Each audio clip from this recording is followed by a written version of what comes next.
नमस्कार दोस्तों, मैं दीपक आप सभी का स्वागत करता हूं आपके चैनल आत्ममंथन पर। क्या कभी आपने अपने भीतर झांका है? वह आवाज जो बिना शब्दों के आप से बात करती है, उसे सुना है? ये सवाल जो बार बार मन में उठता है, मैं कौन हूँ, क्यों हूँ और इस जीवन का असली उद्देश्य क्या है? आत्ममंथन चैनल का यही उद्देश्य है, आपको आपके भीतर की यात्रा पर ले जाना। ये मंच है आपके सवालों को सजीव करने का, आपकी जिज्ञासा को दिशा देने का और उस सत्य की खोज का जो हम सब के भीतर कहीं छुपा हुआ है। आज हम आपको एक नए विषय पर ले चलेंगे जो न केवल आपकी सोच को बदल सकता है बल्कि आपके जीवन को भी एक नई दृष्टि दे सकता है। तो आइए शुरू करें इस आत्मिक यात्रा को। तो आज के जो दर्शन से रिलेटेड चैप्टर है, मैंने आपको सांख्य दर्शन, योग दर्शन के बारे में विस्तृत जानकारी आपको दे दी है और ऊपर साइड में बटन आ रहा है, अगर आपको जानना है तो उसमें क्रम से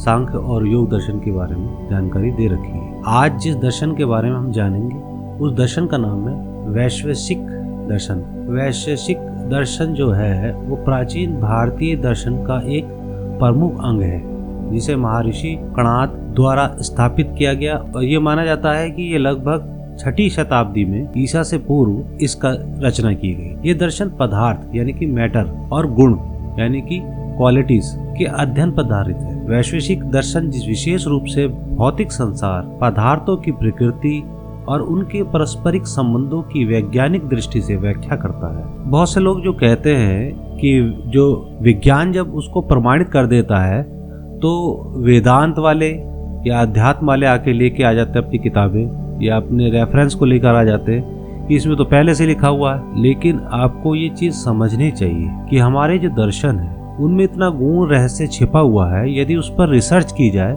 तो ये वास्तविकता है कि आज का जो विज्ञान है उससे कहीं उन्नत विज्ञान हमारे दर्शनों में, अध्यात्म किताबों में आपको बिल्कुल मिलेगा। लेकिन उस पर रिसर्च किसी तरह की हुई नहीं है और रिसर्च इसीलिए नहीं हुई क्योंकि हम द्वेष और स्वार्थ की भावना में नीत रहे। चाहे वो किसी भी धर्म को हो या किसी भी धर्म से संबंधित व्यक्ति हो, वो सिर्फ इस उधेड़-बुन में लगा रहा कि क्या सही है और क्या गलत है। क्योंकि एक तो भाषा, संस्कृत भाषा किसी सबको नहीं आती, मुझे भी संस्कृत भाषा नहीं आती, लेकिन मैंने इनके हिंदी रूपांतरों को पढ़ा और जाना और बहुत से ऐसे लोग हैं जिनका मुझे सानिध्य प्राप्त हुआ और उन लोगों से भी मुझे जानकारी हासिल हुई। तो वैश्विक दर्शन की जो परिभाषा है उसको समझते हैं। वैश्विक दर्शन एक दार्शनिक प्रणाली है जो पदार्थ, गुण, क्रिया, सामान्य विषय और समावय जैसे 6 तत्व यानी कि द्रव, गुण, कर्म, सामान्य, विशेष और समावय पर आधारित है। यह दर्शन संसार को एक स्वाभाविक और यथार्थवादी दृष्टिकोण से देखता है और अणु का मतलब हो गया परमाणु को संसार का मूलभूत घटक मानता है। वैश्विक दर्शन के प्रमुख सिद्धांत, सबसे पहला सिद्धांत जो आता है वो आता है परमाणु सिद्धांत। अब मैंने एक बात बताई, ये परमाणु आधुनिक रूप में लिखा जाता है लेकिन जो पुस्तक या ग्रंथों में जो मिलता है वो अणु मिलता है। ठीक है, तो इन चीजों को थोड़ा समझना है और हमारी हिंदी या संस्कृत भाषा में इसे अणु कहते हैं और या परमाणु कहते हैं। अब आता है सबसे पहला परमाणु की थ्योरी यानी कि परमाणु का सिद्धांत। यह दर्शन मानता है कि यह संसार परमाणुओं से बना है। परमाणु अजर अमर है, अविभाज्य है और स्थायी है। अब इसमें यहाँ पर परमाणु को उसने अजर अमर कहा है। अब यहाँ ये चीज समझनी चाहिए कि अजर अमर हम जीवित व्यक्ति के लिए नहीं कह सकते, हम सिर्फ उन्हीं चीजों के लिए कह सकते हैं जो अपना स्वरूप बदल सकते हो, जिनको ना तो उत्पन्न किया जाए और ना ही नष्ट किया जाए। जैसे एनर्जी को ना तो उत्पन्न किया जा सकता और नष्ट भी नहीं किया जा सकता। इसी तरह अणु, किसी भी पदार्थ के अणु को ना तो उत्पन्न किया जा सकता है और ना ही नष्ट किया जा सकता है, क्योंकि वो अपनी जो मूल अवस्था है उसकी वो एनर्जी फॉर्म है और उसको जानने के लिए आपको क्वांटम की थ्योरी को पढ़ना होगा। खैर, परमाणुओं के संयोग से वस्तुएं बनती हैं और ये परमाणु जब आपस में मिलते हैं तो उनसे वस्तुएं बनती हैं और अनेक वियोग से विनाश होता है। द्रव्य, वैश्विक दर्शन के अनुसार द्रव्य को 9 प्रकार में विभाजित किया गया है। पृथ्वी, जल, अग्नि, वायु, आकाश, काल, दिशा, आत्मा और मन। अब ये जो 9 प्रकार हैं, शायद विज्ञान में इनकी परिभाषा अलग हो, लेकिन अध्यात्म में जो है वो बिल्कुल स्पष्ट है और इसको ही समझना है, इसको ही जानना है। तो मैं एक सरल भाषा में आप लोगों के सामने ये प्रस्तुत कर रहा हूँ। अगर किसी तरह का भी प्रश्न या सुझाव है तो प्लीज कमेंट कीजिए, क्योंकि इसमें मैं आपको पूर्ण रूप से जानकारी नहीं दे सकता। इतना व्यापक सब्जेक्ट है जिसको जानने के लिए आपको कई बार पढ़ना पड़ेगा। शुरू में एकदम समझ में नहीं आएगा। अब मान लीजिए किसी से ये कहा जाए कि भाई वेद को पढ़ के बताओ, नहीं बता सकता, मैं भी नहीं बता सकता। उसके लिए आपको उसके भाष्य को पढ़ना होगा। या तो मुझे संस्कृत अच्छी तरह से आती हो तब मैं उनका अर्थ कर सकता हूँ, वरना अनर्थ हो जाता है। शब्द, एक ही शब्द के कई रूप हैं और किस शब्द को कहाँ प्रयोग किस तरह से किया जाता है उसको जानना, उसकी व्याकरण को जानना भाषा के ज्ञान के लिए जरूरी है। और वो जानने के बाद ही आप किन्हीं ग्रंथों का, पुस्तकों का व्याख्यान कर सकते हैं। लेकिन ये हकीकत है, संस्कृत मुझे भी नहीं आती, लेकिन कुछ हद तक थोड़ी बहुत आती, क्योंकि हमने 12वीं तक संस्कृत पढ़ी है। हिंदी हमारी मातृभाषा है, तो मैंने कोशिश ये करी कि उन सब्जेक्टों को हिंदी में उनके रूपांतरण जो हैं, अनुवाद जो हैं, उनको पढ़ा और फिर उन्हें समझा, उन्हें विचारों के रूप में लोगों से साझा किया और उनसे जाना। तो द्रव्य में उन्होंने 9 चीजें जो बताई हैं वो शायद साइंस अलग तरीके से बताता है। उसके लिए 3 अवस्थाएं हैं बस किसी भी तत्व की या द्रव्य की, ठोस, गैस और लिक्विड। लेकिन जो हमारे ग्रंथ हैं वो बताते हैं कि द्रव्य जो है वो 9 प्रकार में होता है: पृथ्वी, जल, अग्नि, वायु, आकाश, काल, दिशा और आत्मा। और एक 9वां होता है मन। उसके बाद आता है गुण। 24 प्रकार के गुण माने गए हैं, जैसे रंग, रूप, गंध, स्वाद, सांख्य, परिमाण, दूरी इत्यादि। उसके बाद आता है बद्धता या law of cause and effect. तो मेरे उच्चारण में जो गलतियां हो सकती हैं उसके लिए मैं आपसे क्षमा का प्रार्थी हूँ। और जानना जब भी है जब अध्यात्म के बारे में आप अच्छी तरह से पढ़ेंगे या स्वाध्याय करेंगे। Law of cause and effect, हर घटना के पीछे कोई कारण होता है। उसके बाद आता है न्याय प्रणाली। ज्ञान के 2 मुख्य साधन बताए गए हैं, एक तो प्रत्यक्ष होता है और एक अनुमान होता है। वैश्विक दर्शन और आधुनिक विज्ञान का जो संबंध है, वैश्विक दर्शन का आधुनिक विज्ञान विशेषकर भौतिकी और रसायन विज्ञान से गहरा संबंध है। क्या संबंध है? पहला आता है परमाणु सिद्धांत, कि वैश्विक दर्शन में प्रस्तुत परमाणु सिद्धांत आधुनिक परमाणु विज्ञान का आधार माना जाता है।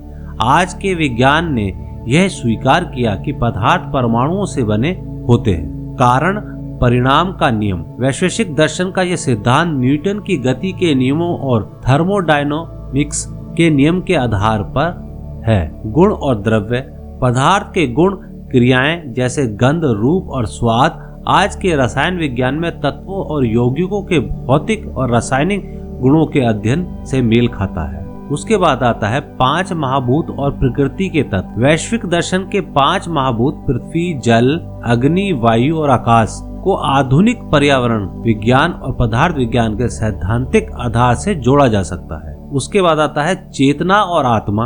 आत्मा और मन की अवधारणा आधुनिक मनोविज्ञान में न्यूरोसाइंस से जुड़ी हुई है। वैशेषिक दर्शन का प्रमुख ग्रंथ वैशेषिक सूत्र, जिसे महर्षि कणाद ने रचा। इसके अतिरिक्त ग्रंथ और टीकाएं इस दर्शन को समझने में सहायक है। सबसे पहले आता है पदार्थ धर्म संग्रह, पश्चात द्वारा रचित, और दूसरा है न्याय वैशेषिक टीकाएं, जो न्याय और वैशेषिक दोनों को जोड़ती है। सरदार टीका और अन्य प्रमुख ग्रंथों में इसकी व्याख्या आधुनिक रूप से की गई है। वैशेषिक दर्शन की व्यवहारिकता आज के जीवन में देखी जा सकती है। सबसे पहले आता है इसका वैज्ञानिक दृष्टिकोण। यह दर्शन हमें वैज्ञानिक सोच, विश्लेषण और तर्क की दृष्टि अपनाने को प्रेरित करता है। पर्यावरण संतुलन। 5 महाभूतों का संतुलन बनाए रखने का संदेश आज के पर्यावरण संकट के समाधान में सहायक है।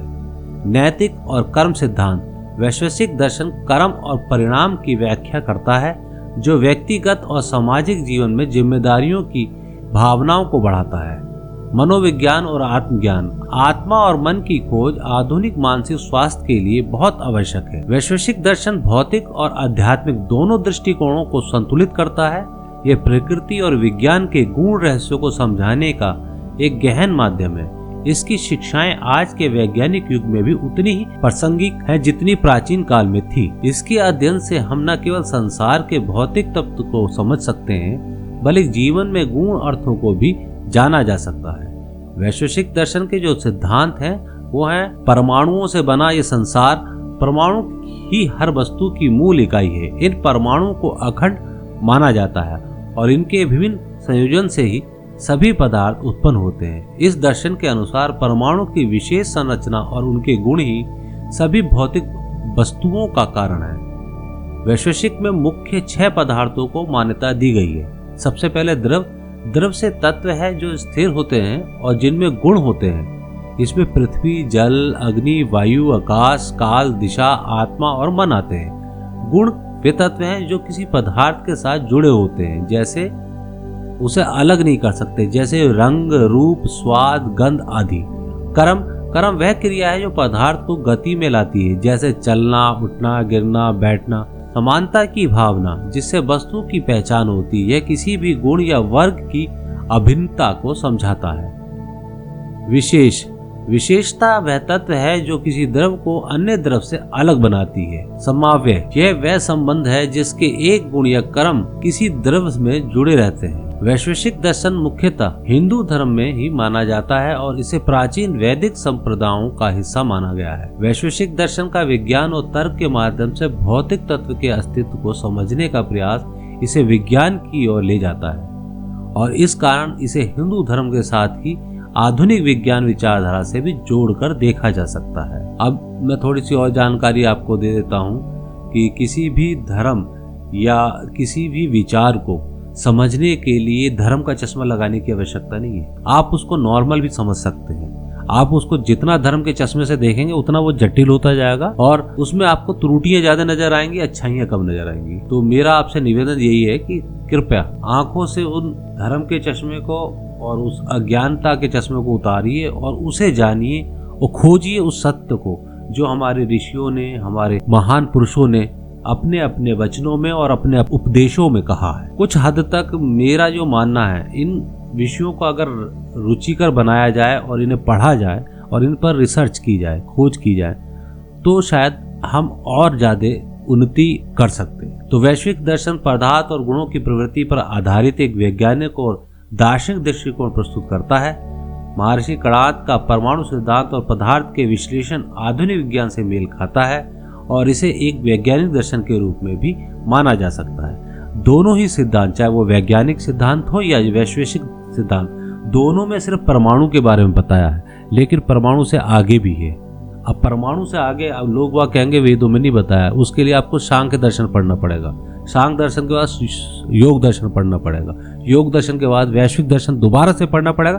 तब आपको ये समझ में आएगा कि परमाणु के बाद भी एक अवस्था और होती है प्रकृति की, जो अव्यक्त होती है, जिसे आप देख नहीं सकते हैं। और ये इसका प्रूफ आपको आज के समय में क्वांटम फिजिक्स में आसानी से देखने को मिल जाएगा। और ये हमारे धर्मों बहुत समय पहले लिख दिया था, हम तो आज खोज कर रहे हैं। हाँ, हो सकता है सिद्धांत उन्होंने दिया हो, लेकिन प्रैक्टिकल या व्यवहारिक ना कर पाए हो किसी भी वजह से, वो हो सकता है। और बहुत सी चीजें होती हैं, देश होता है, काल होता है और संसाधनों का होना, लेकिन किसी भी चीज की थ्योरी पहले आती है, प्रैक्टिकल उसका बाद में होता है। तो आप सभी से मेरा निवेदन है कि कमेंट कीजिए और मेरे चैनल को सब्सक्राइब कीजिए, ज्यादा से ज्यादा शेयर कीजिए और अपने विचार हमसे साझा कीजिए।